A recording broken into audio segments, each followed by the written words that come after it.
Mahendra Supro K54 registration sir. Details ಇದು ಅಷ್ಟೇ 2021 ಮಾಡಲು ತುಂಬ ಚೆನ್ನಾಗಿದೆ. 4 ಬ್ರ್ಯಾಂಡ್ ಟೈರ್ ಹಾಕಿದ್ದೀವಿ. ಇನ್ಶೂರೆನ್ಸ್ FC ಫ್ರೆಶ್ ಆಗಿದೆ. ಗಾಡಿ ಓನರ್ ಬಂದು 2 ಓನರ್ ಆಗಿದೆ, ತಗೊಳ್ಳೋರು 3ನೇ ಓನರ್ ಆಗ್ತಾರೆ. ಓಕೆ. ಯಾಕೆ ಗೊತ್ತಾ ಸರ್, ಓನರ್ಶಿಪ್ಪನ್ನು ನಾನು ಇನ್ಫಾರ್ಮ್ ಮಾಡ್ತೀನಿ. ಸೆಕೆಂಡ್ ಹ್ಯಾಂಡಲ್ಲಿ ಯಾವುದೇ ಓನರ್ಶಿಪ್ ಏನು ನೆಗೋಷಿಯಬಲ್ಲು ಕಮರ್ಷಿಯಲ್ ವೆಹಿಕಲ್ಸಲ್ಲಿ ಸುಮ್ಮನೆ ಏನೋ ಒಂದು ಹೇಳಿ ರೇಟ್ ಕಮ್ಮಿ ಮಾಡೋದಕ್ಕೋ ಇನ್ನೊಂದಕ್ಕೋ ಆ ಥರದ್ದು ಇರುತ್ತೆ. ನಾನು ಯಾವುದೇ ಕಸ್ಟಮರ್ಸ್ಗೂ ಬಂದು ಟ್ರಾನ್ಸ್ಪರೆನ್ಸಿಯಾಗೆ ಬಂದು ಕೂತ್ಕೊಂಡು ಅವ್ರ ಡಾಕ್ಯುಮೆಂಟ್ಸ್ ಚೆಕ್ ಮಾಡಲಿ. ನಮ್ಮಲ್ಲಿ ಡಾಕ್ಯುಮೆಂಟ್ಸ್ ಎಲ್ಲ ಓಕೆ ಆದಮೇಲೆ next formalities of check list ಪಾಯಿಂಟ್ಗೆ ಅವರು ಡೆಲಿವರಿ ಟೈಮಲ್ಲಿ ಸೈನ್ ಹಾಕಬೇಕು.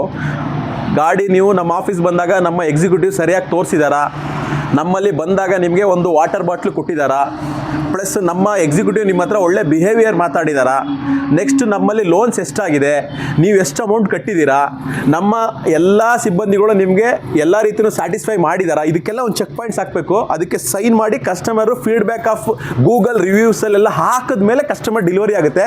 ಅಷ್ಟು quality, just like a corporate company ಲೆವೆಲಲ್ಲಿ ಸೆಕೆಂಡ್ ಹ್ಯಾಂಡ್ನ ಕಾನ್ಸೆಪ್ಟ್ ಯೋಚನೆ ಮಾಡಿ ವಿಷನ್ ಮಾಡಿದ್ದೀನಿ.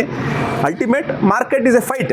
ಆ ಫೈಟಲ್ಲಿ ಡೈಲಿ ಮಂತ್ ಎಂಡೆ, ಡೈಲಿ ಇಯರ್ ಎಂಡೆ, ಆ ಥರನೇ ವರ್ಕ್ಲೋಡ್, ಅಷ್ಟು ಪ್ರೆಸರ್ ಕ್ರಿಯೇಟ್ ಇದೆ ಇವತ್ತು.